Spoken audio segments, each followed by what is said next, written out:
All right, quick update time. Just done a couple things here and there. Just want to give you guys an update. So first, since my car was originally a single cam, I had the single cam cluster. I need a dual overhead cam cluster to be able to retain the tachometer function. And I believe I need a dual overhead cam cluster to also communicate properly with the water temp sensor, coolant temp sensor. Don't quote me on that, but I'm pretty sure. So found one for 125 bucks. I got that chilling there now. So that's the dual cam cluster. And it actually has 50,000 less miles on it. Sweet. Not that that matters, but at least the cluster itself has less miles on it. So got that put in. I also switched the plastic backing from mine because this one had a fat scratch in it, so you can see it. So I swapped the plastic covers as well. What else we got going? Remember earlier on how I said I was using the Quaker State oil just to flush the crankcase? Let me show you why I did that.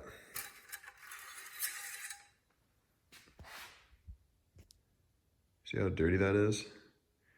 Actually looks lighter on camera. Let me put it over a white or yellow background.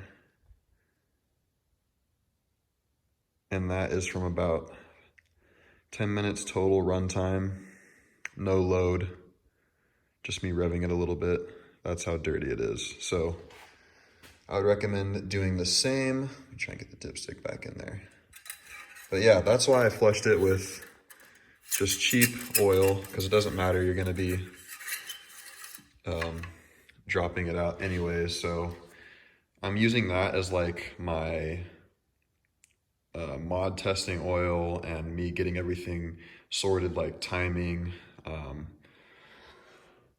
throttle position sensor setup, all that kind of shit that I'm turning the car on and off and messing around. And that'll be my first drive around oil. And then I'll come back, drain it, and then that's gonna be my normal go-to. So yeah, highly recommend doing that, especially with new swaps. You don't know what's sitting in the crankcase or how long it's been since the motor's been ran. So put some shitty oil in there, cheap oil, run it, just while you're, I guess not breaking it in, but breaking in your new usage, and then drain it, put your normal oil in there. Or not, but I just do things for peace of mind. Something else to note, after it reaches operating temperature, or what I think is operating temperature, I don't know because I have my single cam cluster in there and I couldn't see where the temp was at, but I would feel both the hoses and the thermostat was definitely open. So like pretty much as soon as it reached what I thought was operating temp, it would start to stutter out and completely die. So what I think that is the coolant temp sensor. You can't really see it. Oh yeah. Come on, focus. Do you see that little, what looks to be like Tiffany blue little prong right there?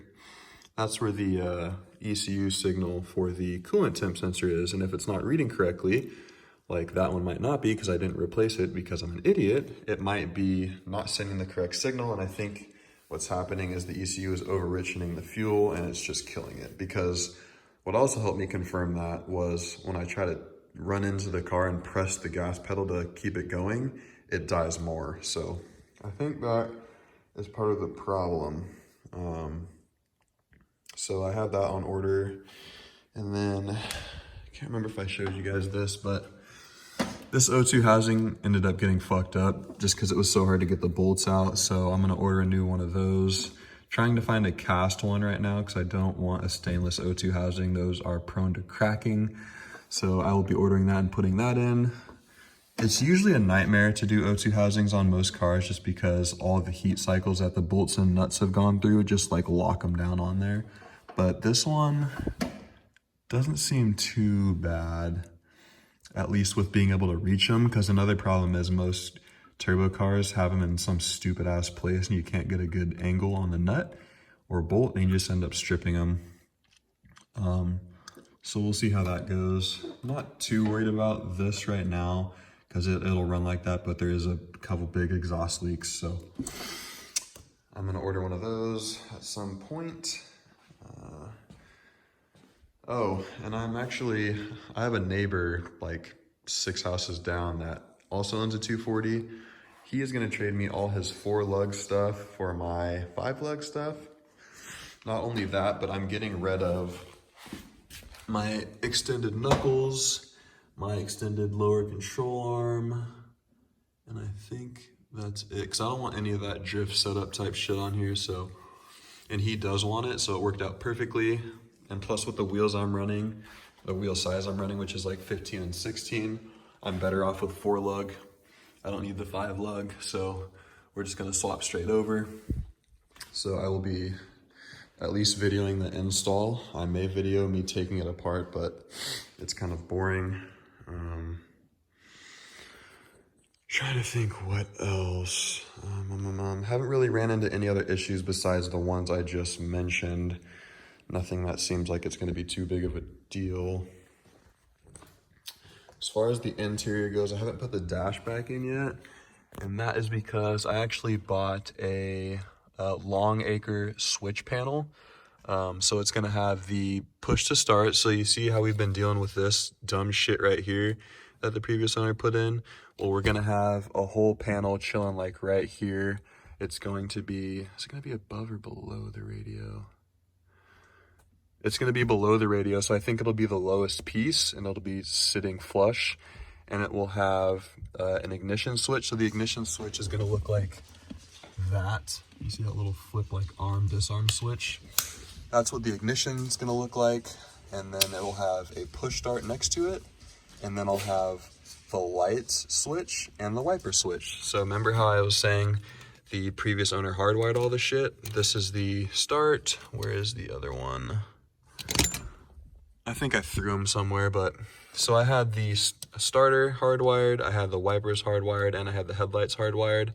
They're still going to be hardwired, but they're all going to be clean on a switch panel, not sketchy, just chilling like that. So I'm excited to get that in. I will definitely do a video on that if you want to see it.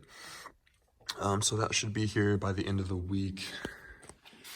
And then after that, we will start doing interior stuff. I'm going to paint the bare metal, everything exposed here that's not cloth interior is going to be painted gunmetal, the same gunmetal as the engine bay.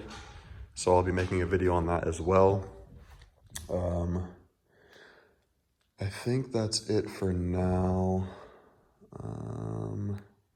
If I have any more mod updates, I will let you know. But I just wanted to let you guys know kind of what's in the works. Just kind of buttoning everything up and getting it ready for the first drive. But that'll probably be at least 2 weeks because I'm going to get all the 4-lug stuff on here, get that all good, get my coolant temp sensor in. O2 housing isn't as important, but I at least need to do those things, put the dash back in, and then we'll do the maiden voyage. So I hope you guys are looking forward to that. I will see you in the next one.